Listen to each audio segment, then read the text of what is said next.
автоматичний режим роботи. Зачиняємо двері. Авторежим, активна програма, пуск.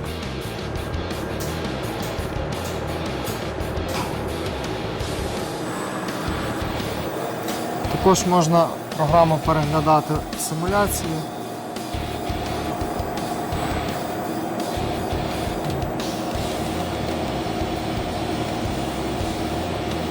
Масштабувати.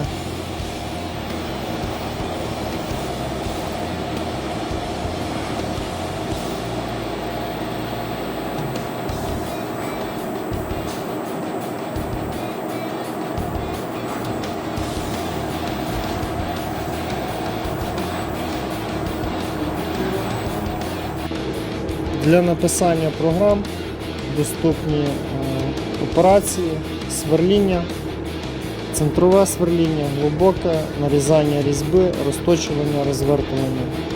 Також токарні операції, токарна обробка ззовні, всередині, чистова, чорнова токарна обробка. Нарізування канавок на циліндричних поверхнях, так само на торцевих поверхнях. Нарізання різьб, стандартних різьб, зовнішніх, внутрішніх, конічних різьб, різьб на торці і різьб з перемінним кроком. Також доступний менеджер побудови контурів, майстер будови контурів. Тобто обмальовуєте згідно креслення деталь, задаєте контур і по токарній обробці верстат повністю виточує все, що побудовано майстру контурів.